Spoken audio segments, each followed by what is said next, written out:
Friends, सगळ्यांचं स्वागत आहे आपल्या डबल अकॅडमीच्या चॅनल मध्ये। तर आज आपण बघणार आहे राईट हँड थंब रूल। हा अतिशय सोपा आणि महत्त्वाचा सुद्धा असा रूल आहे। ठीक आहे, जितके पण रूल्स तुम्ही बघितले असतील आतापर्यंत 10वी मध्ये त्यापैकी सगळ्यात इम्पॉर्टंट आणि सोपा एकदा सांगून समजणारा असा हा लॉ आहे। जर यावरती प्रश्न आला तर नक्कीच तुम्ही सोडू शकता आणि सोडवला सुद्धा पाहिजे।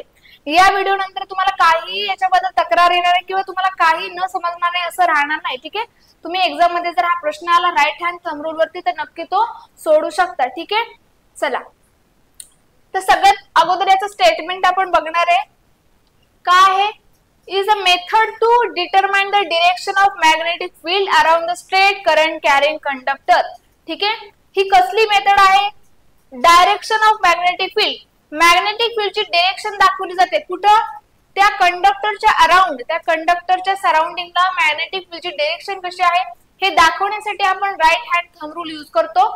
आता बघा, जो तुमचा थंब आहे असा आपला काय आहे, असा आपण राईट हँडचा थंब घेतो आणि आपण राईट हँडने शो करतो राईट हँड थंब रूल। ठीक आहे, नावामध्येच आहे। तर जो आपला थंब आहे तो काय शो करतो? तो आपल्याला दाखवतो इलेक्ट्रिक करंटची direction, direction of electric current shown by your thumb. ठीक आहे, तुमचे जे कर्ल फिंगर असतात ते काय करतात? कर्ल फिंगर आपल्याला दाखवतात मॅग्नेटिक फील्डची डिरेक्शन। ठीक आहे, सर्क्युलर मॅग्नेटिक फील्ड, जे तुमचे कर्ल फिंगर असतात ते आपल्याला सर्क्युलर मॅग्नेटिक फील्ड दाखवतात। एकतर तुमचा थंब आणि कर्ल फिंगर यावरती हा रूल आहे। ठीक आहे, तुम्हाला दोनच लक्षामध्ये ठेवायचे। एकतर तुमचा थंब दाखवतो काय? तुमचा थंब दाखवतो इलेक्ट्रिक करंट आणि तुमचा जे कर्ल फिंगर असतात ते आपल्याला सर्क्युलर मॅग्नेटिक फील्ड दाखवतात। ठीक आहे, कशाच्या अराउंड? तुमच्या कंडक्टरच्या अराउंड, हे पण लक्षामध्ये ठेवा। ठीक आहे, तर this rule helps to visualise how magnetic field form around the wire carrying a electric current.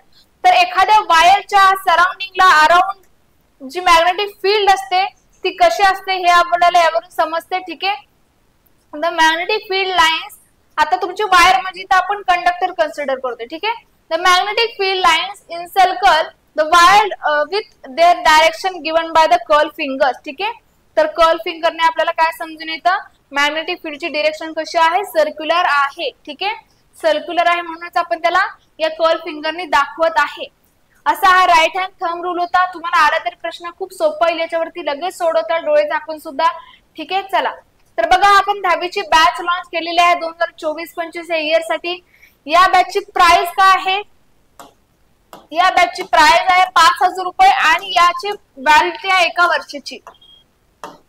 1 वर्षाच्या व्हॅलिडिटी सोबत तुम्हाला ही बॅच मिळत आहे। याचे फीचर्स म्हणजेच वैशिष्ट्य बघा काय आहेत? यामध्ये तुम्हाला मिळत आहे जुन्या प्रश्नपत्रिकांचे विश्लेषण, रेकॉर्डेड फॉर्म मध्ये लेक्चर्स, त्यानंतर test series, e book notes, म्हणजे सगळं स्टडी मटेरियल तुम्हाला यामध्ये अवेलेबल करून दिलेलं आहे। ठीक आहे, free of cost. Test series यासाठी की तुम्ही टेस्ट देऊन समजू शकता की कुठला चॅप्टर माझा व्यवस्थित झालाय, किती मार्क्स माझे कमी येतात, कुठे मार्क्स जात आहेत, कुठल्या चॅप्टर मधले मार्क्स जात आहेत। ठीक आहे, यासाठी टेस्ट सिरीज तुमची प्रोग्रेस अनालाइज करण्यासाठी व्हिडिओ तुम्ही डाउनलोड करून बघू शकता तुमच्या सोयीनुसार। आणि लेक्चर जर काही कारणास्तव मिस झाला तर लेक्चर पुन्हा एकदा अटेंड करू शकता। एकदा कशाला अनलिमिटेड टाइम अटेंड करू शकता। ठीक आहे, तर या बॅचला जॉईन करण्यासाठी स्क्रीनवरती जो नंबर शो होतोय त्या नंबरवरती कॉल करून तुम्ही बॅच परचेस करू शकता। आणि डबल अकॅडमीच्या स्कूल एक्झाम या चॅनलला सबस्क्राईब करून ठेवा, जेणेकरून तुम्हाला वेगवेगळे व्हिडिओ बघता येतील जे हेल्पफुल ठरणार आहे तुमच्यासाठी। आपण भरपूर सारे व्हिडिओ बनवलेले आहेत ऑलरेडी, स्ट्रॅटेजी बद्दल, टाइम टेबल बद्दल, त्यानंतर वेगवेगळ्या विषयावरती सुद्धा, वेगवेगळ्या विषयातील कुठले टॉपिक महत्त्वाचे आहेत जसं तुमचं मॅथ्स, इंग्लिश। ठीक आहे, यातील कुठले चॅप्टर्स इम्पॉर्टंट आहे याच्यावरती सुद्धा आपण व्हिडिओ बनवलेला आहे। खूप सारे व्हिडिओ अवेलेबल आहेत, ते सुद्धा तुम्ही चेकआउट करू शकता, तुम्हाला नक्कीच हेल्प होणार आहे। ठीक आहे, आणि हा व्हिडिओ जर आवडला तर तुमच्या फ्रेंड सोबत शेअर करा आणि चॅनलला सबस्क्राईब नक्की करून ठेवायचं आणि लाईक सुद्धा करायचं आहे। आजसाठी आपण इथं थांबतोय। Thank you, bye.